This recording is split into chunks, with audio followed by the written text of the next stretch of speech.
What's up, everybody, and welcome back to News Dose. Hope everybody had a great weekend, but we actually get to start this week off with some exciting news for both PlayStation as well as Xbox. A previous Xbox exclusive just randomly dropped on a PlayStation over the weekend.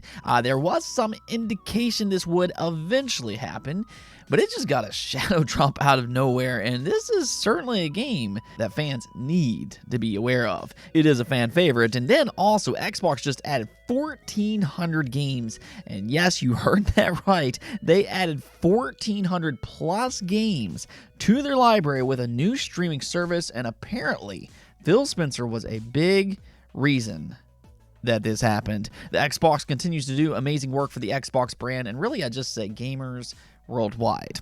With that said, though, do subscribe, like, and all the YouTube stuff. But with that said, let's just go and kick this week off with a new Insomniac game. Not only are they working on Spider-Man 2 and Wolverine, but according to an Insomniac employee, in an interview, she said that she is the project manager for another unannounced AAA game at Insomniac Games. I mean, this is actually crazy when you think about it, because if you look at their output since being acquired by Sony in 2019, they have been on a roll, pumping one game out after another. They've somehow managed to release Spider-Man Remastered, Miles Morales, Ratchet & Clank Rift Apart, then later this year they still have Spider-Man 2, and now we know that they have two other AAA games in the pipeline with both Wolverine and now whatever this unannounced project is. And this is all since 2019. Their productivity has been off the charts good. And just knowing the cost that Sony got Insomniac for and how much money they've made for them since, this has probably been one of the best single acquisitions that we've seen over the course of the last 5 years.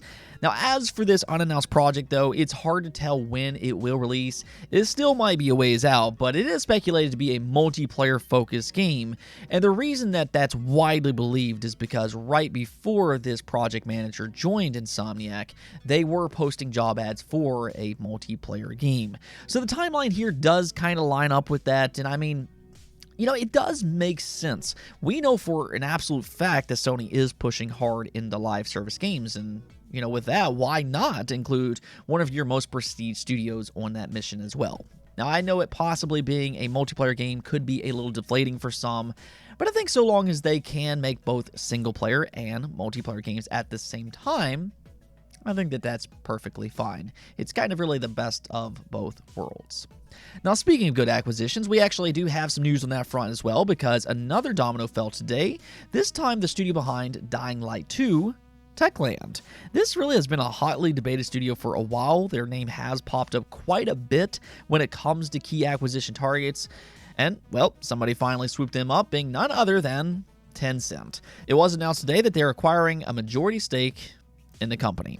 Here was Techland's response, though, on why they view this as a good opportunity. They said, "What we realized is that the best, boldest dreams can only be achieved while working side by side with like-minded friends and strong partners who share the same vision, passion, and have the willingness to back it up with their knowledge, experience, and capabilities. Today, I'm happy to announce the partnership with Tencent, who are in the process of becoming Techland's majority shareholder. Teaming up with Tencent will allow us to move full speed ahead with the execution of the vision for our games. We have chosen an ally who has already partnered with some of the world's finest video game companies and helped them reach new heights while respecting their ways of doing things. We will retain full ownership of our IPs, maintain creative freedom, and continue to operate the way we believe is right." And that is a very important part of this acquisition. They emphasized they will retain creative freedom going forward. This will not change that aspect of Techland, so don't necessarily worry about things like that. Rather, much like a lot of other Tencent acquisitions, they'll quietly operate in the background. Now, this might help Techland with funding and things like that. I mean, keep in mind that AAA gaming is very expensive, and this could ultimately actually be a good thing for them. This is a very promising studio, and I know some people fear Tencent, but with Techland's upcoming ambitious fantasy game, it'll be interesting to see if this new partnership will help them reach their broader goals of AAA development. Let's go and talk about Xbox, though, because this is a really cool story and a great addition to Xbox if you like old retro games. So they actually partnered up with a new streaming service which adds 1,400 plus games to your Xbox library right now. This is all available as we speak. This is AntStream Arcade, which includes games from 18 various old consoles, such as the Sega Genesis. You have the PlayStation 1, the Super Nintendo, Game Boy, Atari Lynx, the Amiga, and the list just kind of goes on and on and on. Now, I will drop a link in the description below if you want to see its full library. I mean, it is a massive blast to the past. It's got a ton of games such as Mortal Kombat, Earthworm Jim, Metal Slug, Worms, and Space Invaders, to name a few of its highlights. I mean, if you grew up in the 80s or 90s, you might recognize some of the games included here, though I will say one of the downsides of a platform like this really comes down to the licensing that's involved. Obviously, it'll probably be more difficult for them to get certain titles because companies would rather re-release their old games on modern platforms instead of including them in a service like this. So I wouldn't go in expecting Square Enix or, a company like Sony to drop their games into a service like this. But there are still a lot of games here, and while not every game will be for everybody, I think players will discover a lot of games that they might not have previously known about, and all for really an affordable price. So you have two options here. You can either sign up for $30, which will give you access to all these games for a year, or instead, you can pay for its lifetime access, which will run you $80. Now, there's also a free tier on the web if you want to test it out first and kind of see if you like it, but the Xbox version will run natively on Xbox, and it also includes some extra features that fans might enjoy, such as Xbox achievements. I mean, I was not expecting that, but there you go for fans of achievements and also retro games. On top of that, there's also leaderboards. They have mini-game challenges, weekly challenges, community challenges, and yes, they will be adding more games on a weekly basis. Apparently, they're holding on to 1,000 more games that they can drop onto this service over time. So this is only a portion of what they have in store. Again, I think that this is just such a cool project. I mean, it was just a week or so back, there was this big story going around about 90% of classic games are critically endangered. And if that speaks to you, then Antline Arcade might be a project built for you. It's not only reviving a lot of these old retro games, but it's also putting a modern spin on them with new features, as we just talked about. It's connecting players together in these previously isolated experiences, and it's putting them on a big screen TV, again, all for an affordable price. Now, one of the reasons that this made its way to Xbox, though, I mean, that is one of the surprises here, the inclusion of Xbox. Why is this not included on other platforms as well? And apparently, that's in large part because of Phil Spencer. He made it possible.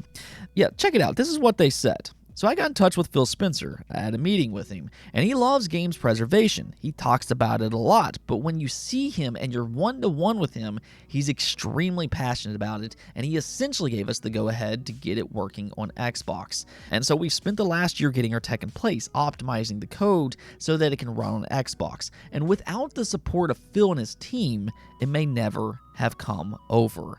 So there you go. This service is in large part thanks to Phil Spencer. He has just done another great thing for Xbox and fans alike.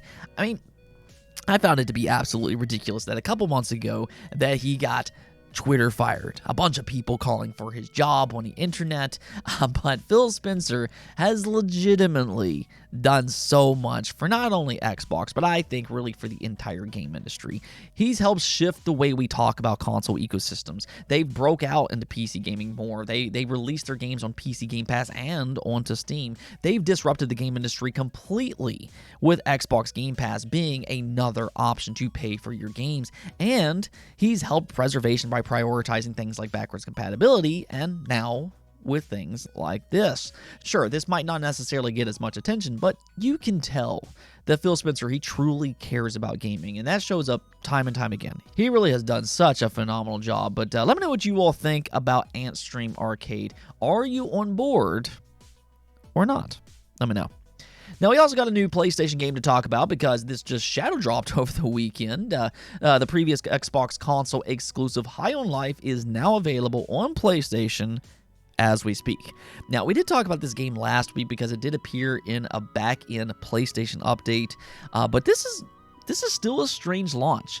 I mean, this is a pretty big release, and without any lead-up or anything like that, it just out of nowhere dropped on the PlayStation. You would think that they would better advertise a game like this, just knowing how popular it is among fans, but hey, I guess that just kind of leaves it up to us gamers. We'll need to spread the word. Bird's the word, or I guess Zeet is the word now?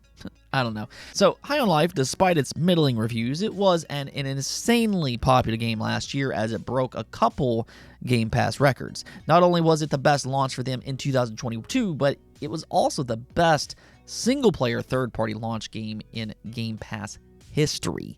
That alone, I'd say, is impressive, but here's the thing. I know how some people are, and they're going to look at those reviews. They're going to see that it's in the 60s, and they're going to be hesitant about a full-on $60 purchase. They might think to themselves the only reason that people hyped this game up in the first place was because it was a day one launch Game Pass game. But that's actually not true at all. Now, to kind of prove my point about this, look no further than Steam, where players had to pay the full retail price.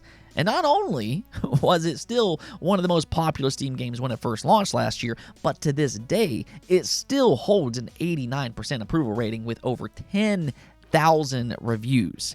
So whether people paid the full retail price or if they played it on Game Pass, the results, they still remain the same. Fans absolutely adore this game. If anything else, I'd say that High on Life is a prime example that critics don't always get things right. So don't worry about those reviews. Just go out and play it and have fun. What I'll tell you about this game, though, is that High on Life is a colorful and creative first-person shooter that doesn't take itself too serious. It's one big comedy coming from the Rick and Morty co-creator, so its sense of humor, yes, is in your face, and some of its jokes may depend on your own personal sense of humor, but it does also have some solid gameplay to boot. You run around an alien world, you have these talking guns with their own unique abilities, and honestly, it kind of reminds me a little bit of Ratchet and Clank, but yes, this is a fun overall game. I definitely recommend it. I think it's a fan favorite for a very good reason, and with that, I'm thrilled to see more people get the chance to play it now that it is on PlayStation. When everyone plays, we all win. Let's go and take a look at the poll of the day, though. We're asked you all, do you think game streaming will take off in a big way in the future? This has been such a hot topic with the Activision acquisition. Both the FTC and the CMA have expressed game streaming concerns, and whether or not those concerns hold any merit, they don't. But I wanted to hear from you all. What are y'all's predictions?